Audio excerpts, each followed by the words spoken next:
Hello viewers, in today's video I'm going to be showing you how to remove background using CorelDRAW Cutout Lab, one of the most popular methods known using CorelDRAW. There are other methods, but in this video we'll be concentrating on just that Cutout Lab method, and in another video we'll be looking at some other methods. Just stay tuned and let's get started. So this is CorelDRAW interface, and this is the image we'll be working on.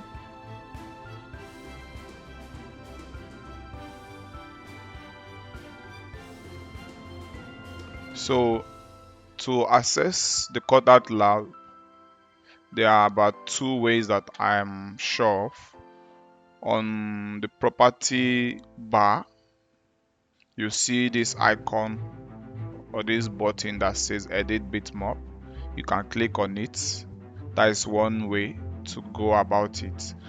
Or you can come to the file menu, or the menu bar rather, and click on bitmaps.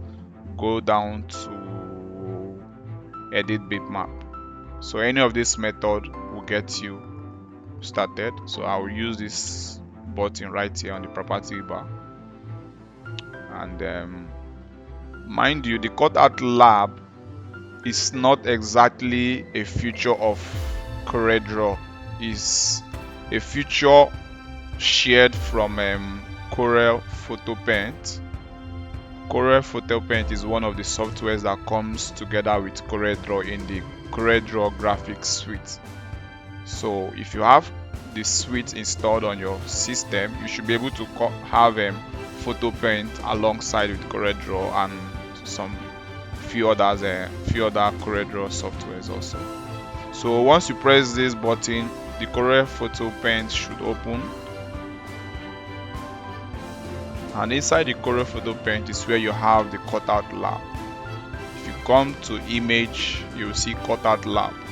Cutout Lab was designed specifically for background remover. I wouldn't say it's my favorite method of removing background, but it's not that bad. It's something you can work with. It's fast. To get started, you need this button to be selected, the highlighter tool, which you have right here. Beside this are some other tools, view tools, the zoom in, zoom out, and full width, 100% view, and the pan hand tool.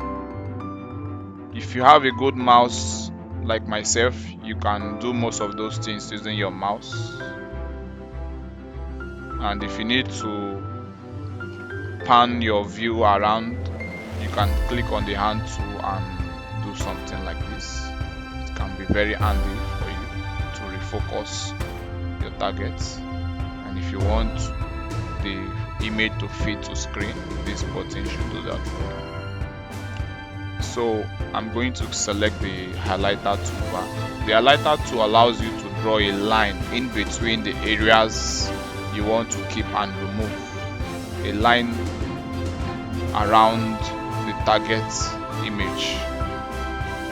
This line tells the software that one part of this line will be kept and the other part will be removed. So quickly, I'm going to use my tool. Make sure that when you are making your selection,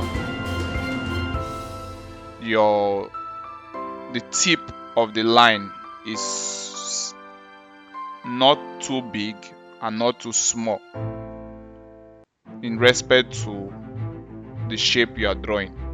Something like what I have here is okay, but if you want to control the size of that is where the nib size comes in. The nib size allows you to increase, you see this is bigger now, or decrease.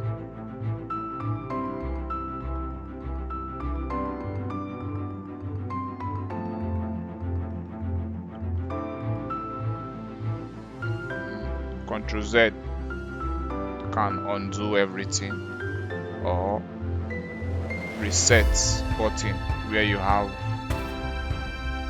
you have some buttons here, undo and redo, and reset can take you back to scratch where you started. So let's get started. I think 15 size of the nape will be okay, so I'll start with that. And then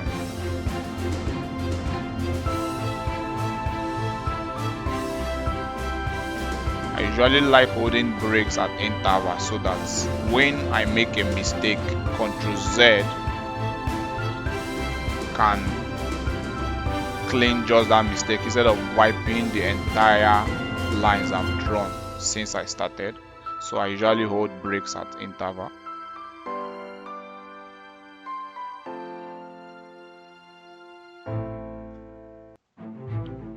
When I get to areas that need to be more precise, I usually like to lower my nape. Areas like the head or the ear that is quite small, or when I'm trying to draw this line around the ear. The image you have here, the ear is not really complex, but if you have those type of hair that have very tiny air strings flying around, you might really need to use a smaller nape. And as a matter of fact, one area where this pattern of removing background comes to do a very poor job is when you are dealing with things like that, things like air, grass. Those things are very tiny. Its precision is not too good for that. There are other ways we'll be looking at in some other videos soon, I believe, that will better handle more complex background removal. But this is a good way to start anyway. When you're drawing this line, don't focus on accuracy. Just draw your line, do your thing, because there's room for adjustments after everything. So now that you have your line selected, the next button there is the fill tool button that allows you to do something like this. Wherever you click using that fill, tells this software that the place that is highlighted blue is the place that will remain, while the rest will be wiped out. So if I click outside, it simply means this white will be kept and this man will be removed. But since the man is the part of the image I want to keep, I'm going to fill it up. And if I want to see the results, that is where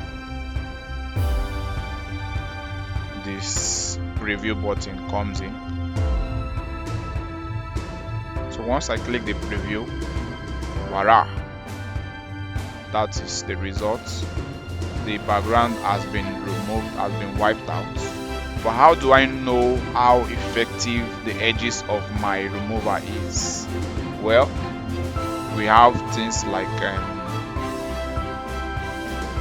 under this background button, you can choose grayscale, you can choose black matte and white matte. This tells you how accurate your work is.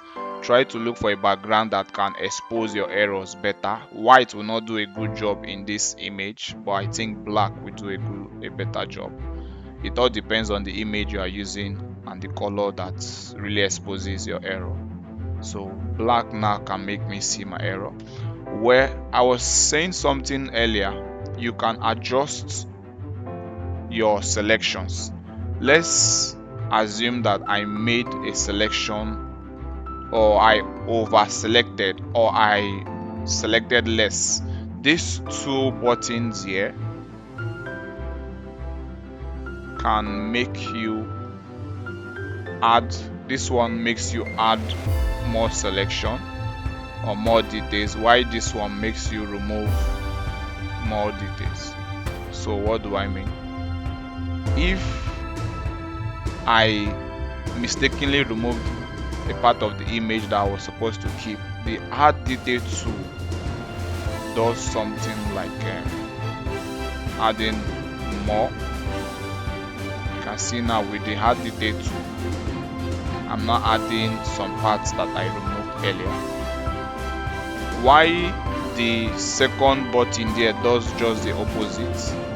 It allows you to remove some areas or areas that were mistakenly selected so that you could image it. So that is what those two buttons do. I'm just going to use Ctrl Z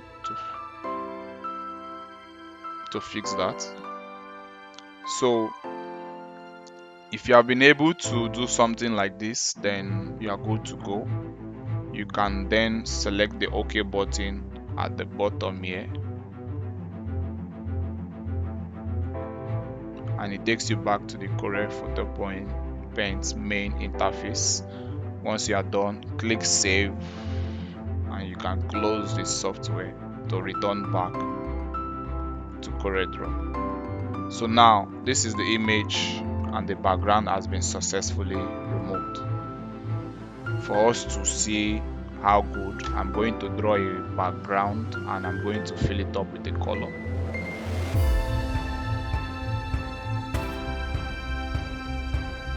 So let's play around with different colors to see what our image looks like.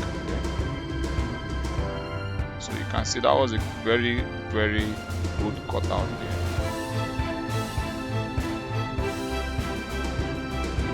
So if you have been able to do this, then you have been able to successfully use the cutout lab to remove your background. So thanks for watching. I'll be bringing you some other methods that you can also use. Some will be faster, some will be more accurate. It all depends on which one matches your taste. Stay tuned.